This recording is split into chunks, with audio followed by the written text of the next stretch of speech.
Good morning. അപ്പോൾ നമുക്ക് ഇന്ന് സമ്പർക്ക ബലം അതുപോലെ തന്നെ സമ്പർക്കരഹിത ബലം അതിനെക്കുറിച്ച് പഠിക്കാം. അപ്പോൾ നോക്കൂ, അപ്പോൾ നമ്മളിപ്പം വീട്ടിലും അതുപോലെ നമ്മുടെ ക്ലാസ് റൂമിലും വാതിലുണ്ടല്ലേ, നിങ്ങൾ വാതിൽ എങ്ങനെയാണ് അതൊക്കെ തുറക്കും. ശരിയാണ്. വരൂ, എന്ത് ചെയ്തു? വലിച്ചു തുറന്നു എന്ത് ചെയ്യുന്നു? മുറിക്കാറില്ല ഈ പ്രവേശനം. അതുപോലെ തന്നെ മുറിക്കകത്ത് കയറി വാതിൽ നിന്ന് അടയ്ക്കുന്നു. എങ്ങനെയാ വാതിൽ അടയ്ക്കുന്നത്? തള്ളി അടയ്ക്കും അല്ലേ. അപ്പൊ നിങ്ങൾ അകത്തേക്ക് കയറുമ്പോൾ, ഒരു മുറിക്കകത്തേക്ക് കയറുമ്പോൾ വാതിൽ എന്ത് ചെയ്യുന്നു? വലിച്ചു തുറക്കുകയും അകത്ത് കയറിയതിനു ശേഷം അതിനെന്ത് ചെയ്യുന്നു? വലിച്ചടയ്ക്കുകയും ചെയ്യും. അപ്പോൾ ഒരു വസ്തുവിനെ തള്ളുകയോ വലിക്കുകയോ ചെയ്യുമ്പോഴാണ് അവിടെ എന്തുണ്ടാവുന്നത്? ബലം ഉണ്ടാവുന്നത്. എന്താണ് ബലം ഉണ്ടാവുന്നത്? എന്താണ്? ഒരു വസ്തുവിനെ നമ്മൾ എന്ത് ചെയ്യുന്നു? തള്ളുകയോ അല്ലെങ്കിൽ എന്ത് ചെയ്യുന്നു? വലിക്കുകയോ ചെയ്യുമ്പോഴാണ് എന്തുണ്ടാവുന്നത്? ബലം ഉണ്ടാകുന്നത്. ഓക്കെ, ബലം. അങ്ങനെയാണെങ്കിൽ ബലം എന്ന് പറയുന്നത് യൂണിറ്റ് ഉണ്ടാവില്ലേ? എന്തായിരിക്കും ബലത്തിന്റെ യൂണിറ്റ്?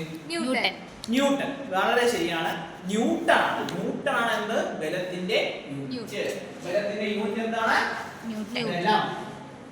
ന്യൂട്ടൺ ആണ് ബലത്തിന്റെ നമ്മൾ N എന്ന് റെപ്രസെന്റ് ചെയ്യും.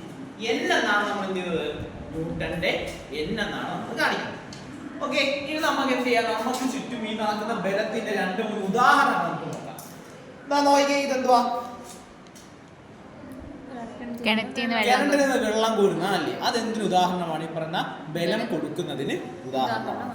ഇതോ നമ്മള് ഷോപ്പിംഗ് മാളിലൊക്കെ പോയി കഴിഞ്ഞാൽ ട്രോളിയിൽ സാധനം വലിച്ചിട്ട് പോകണം അല്ലേ? അത് എന്തിന് ഉദാഹരണമാണ്? ഈ പറയുന്ന ബലത്തിന് ഉദാഹരണമാണ്. ഇനി നമുക്ക് നോക്കാം, എല്ലാ ബലത്തിനും ഇങ്ങനെ നമ്മളിങ്ങനെ വലിക്കുകയും അതുപോലെ നീക്കുകയും ചെയ്യുമ്പോൾ ഉണ്ടാവുന്നുണ്ടോ? ഇല്ല, ഉണ്ടാവുന്നില്ല. അപ്പൊ നമുക്ക് എന്ത് ചെയ്യാം? ഒരു ഉദാഹരണം വഴി നമുക്ക് എന്ത് ചെയ്യാം നോക്കാം.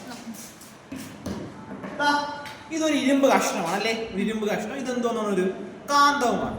അപ്പൊ നമുക്ക് നോക്കാം. ഞാൻ ഇതിനെ അടുപ്പിച്ച് കൊണ്ടുവരാൻ ശ്രമിക്കുകയാണേ. കണ്ടോ? അത് നേരെ എന്ത് ചെയ്തു? ഒട്ടിപ്പിടിക്കുകയാണ് ചെയ്തത്. എന്ത് ചെയ്തു? നേരെ ഇതേപോലെ ഒട്ടിപ്പിടിച്ചു. അപ്പൊ ഇത് നേരിട്ട് എന്ത് ചെയ്തു? നേരിട്ട് സമ്പർക്കത്തിൽ ഏർപ്പെട്ടോ?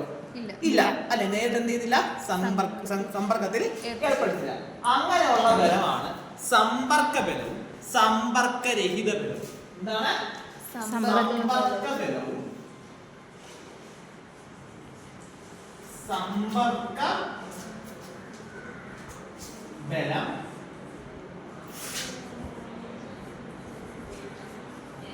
സമ്പർക്ക രഹിത ബലം. രണ്ട് തരത്തിലുണ്ട്. ഏതൊക്കെയാണ്? സമ്പർക്ക ബലവും സമ്പർക്ക രഹിത ബലവും. നമുക്ക് അതിന്റെ ഉദാഹരണങ്ങൾ നോക്കാം. ഒന്നാമെന്ന് പറയുന്നത് ഞാൻ നേരത്തെ പറഞ്ഞ കാര്യം തന്നെയാണ്. കിണറ്റിൽ നിന്ന് വെള്ളം കോരുന്നത് എന്തായിരിക്കും? സമ്പർക്കരഹിതമായിരിക്കോ സമ്പർക്കമായിരിക്കോ? സമ്പർക്ക ബലമാണ് അല്ലെ? നമ്മൾ കൈ എന്താണ് കയറിൽ പിടിച്ചാൽ നമ്മൾ എന്ത് ചെയ്യുന്നത്? വലിച്ചു കയറ്റുന്നത്. അപ്പൊ എന്തൊരു ഉദാഹരണമാണ്? സമ്പർക്ക ബലത്തിന് ഉദാഹരണമാണ്. അടുത്തത് ആപ്പിൾ എന്ത് ചെയ്യുന്നു? മരത്തിൽ നിന്ന് ഞെട്ടക്ക് താഴേക്ക് വീഴുന്നു. എന്ത് ബലമാണത്? സമ്പർക്കരഹിത ബലമാണ് അല്ലേ? ഇവിടെ എന്തെങ്കിലും സമ്പർക്കത്തിൽ ഏർപ്പെടുന്നുണ്ടോ? ഇല്ല. നമ്മൾ നോക്കുമ്പോൾ വായുവിൽ നിന്ന് ആപ്പിൾ താഴേക്ക് വീഴുന്നു. സമ്പർക്ക രഹിത ബലത്തിന് ഉദാഹരണമാണ് എന്തെന്ന് പറയുന്നത്? ഈ പറയുന്ന ആപ്പിള് താഴേക്ക് വീഴുന്നു. അടുത്തത് ട്രോളിയിൽ എന്ത് ചെയ്യുന്നത്? സാധനങ്ങൾ വലിച്ചു കൊണ്ടുപോകുന്നത്. എന്തൊരു ഉദാഹരണമാണ്? സമ്പർക്ക ബലത്തിന് ഒരു ഉദാഹരണമാണ്. അടുത്തത് നോക്കിയേ, കാന്തം ആണിയെ ആകർഷിക്കുന്നത്. കാന്തം ആണിയെ ആകർഷിക്കുന്നത് എന്തൊരു ഉദാഹരണമാണ്? സമ്പർക്ക രഹിത ബലത്തിന് ഉദാഹരണമാണ് എന്തെന്ന് പറയുന്നത്? കാന്തം ആണിയെ ആകർഷിക്കുന്നത്. അപ്പൊ എന്താണ് സമ്പർക്ക ബലം എന്ന് മനസ്സിലായല്ലോ? എന്താണ് സമ്പർക്ക രഹിത ബലം എന്ന് മനസ്സിലായല്ലോ? അതിന്റെ ഉദാഹരണങ്ങൾ മനസ്സിലായല്ലോ? എന്താണ് ബലം എന്ന് മനസ്സിലായോ? ബലത്തിന്റെ യൂണിറ്റ് മനസ്സിലായോ? ബാക്കി നമുക്ക് എന്ത് ചെയ്യാം? വരുന്ന ക്ലാസ്സിൽ പഠിക്കാം.